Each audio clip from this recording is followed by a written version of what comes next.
So hello guys, আমি হাসান পরশ। আজকে ভিডিওটিতে আমি আপনাদেরকে শেখাবো কিভাবে আপনারা একটা লাইটরুমের প্রিসেট তৈরি করতে পারেন।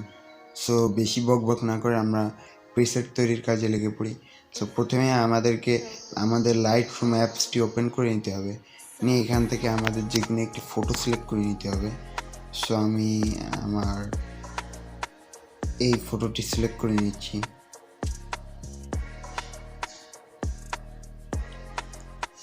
সো গাইস, আমি এখান থেকে একটু এডিট করে নিচ্ছি। সো আমি একটু ভিডিওটা ফাস্ট করে দিচ্ছি আপনাদের সুবিধার জন্য যেন। সো আমি এখান থেকে একটু এডিট করে নিচ্ছি।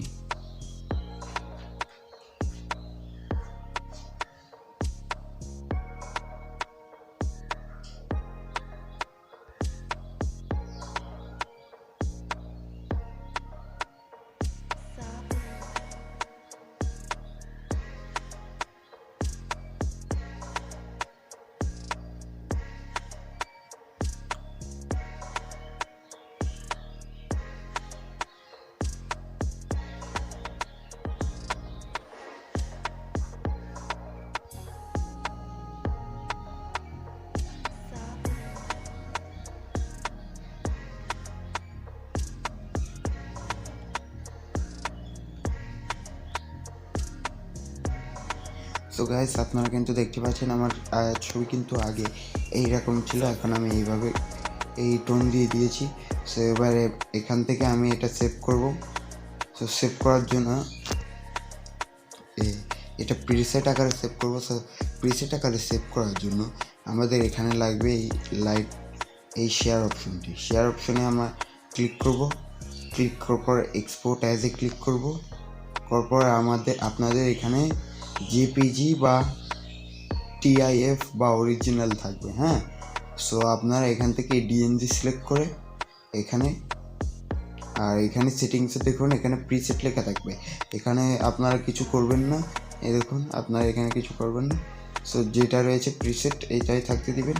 এখান থেকে আপনারা টিক মার্কে ক্লিক করে দিবেন। সো এটা এক্সপোর্ট হয়ে যাবে। সো আমাদের এই ফটোটি এক্সপোর্ট হয়ে গিয়েছে। সো আমি ফটোটি এক্সপোর্ট করে আপনাদেরকে দেখাচ্ছি। সো গাইজ, এই দেখুন আমাদের এই ফটোটি।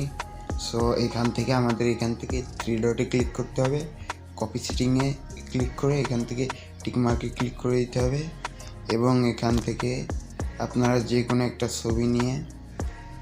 সো দেখুন গাইজ, এখানে কিন্তু আমার এডিট করা বাদে যে ছবিটা ছিল সেটা এখন আমরা এক ক্লিকে এডিট করব। সো আমি এখান থেকে এই প্রিসেটটা নিয়ে নিচ্ছি। দেখুন গাইজ, আমার এই প্রিসেটটা। সো এখান থেকে থ্রি ডটে ক্লিক করে এখান থেকে কপি সেটিংয়ে ক্লিক করব, এখান থেকে টিক মার্কে ক্লিক করে দেবো।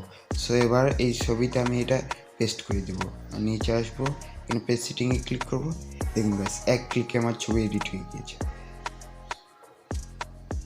দেখুন একেবারে এক ক্লিকে আমার ছবিটি এডিট হয়ে গিয়েছে। এবার ফাটেও নি ছবিটি। সো বেশি ঝামেলা না করে আপনারা এইভাবে প্রিসেট বানিয়ে নিতে পারেন। সো আজকের ভিডিওটি এ পর্যন্তই। ভিডিওটি ভালো লেগে থাকলে ভিডিওটিকে লাইক করবেন, চ্যানেলে নতুন হয়ে থাকলে চ্যানেলটিকে সাবস্ক্রাইব করবেন, এবং পরবর্তী কী টপিক নিয়ে ভিডিও দেখতে চান সেটা নিয়ে আমাকে একটা কমেন্ট করবেন। So thank you, piece.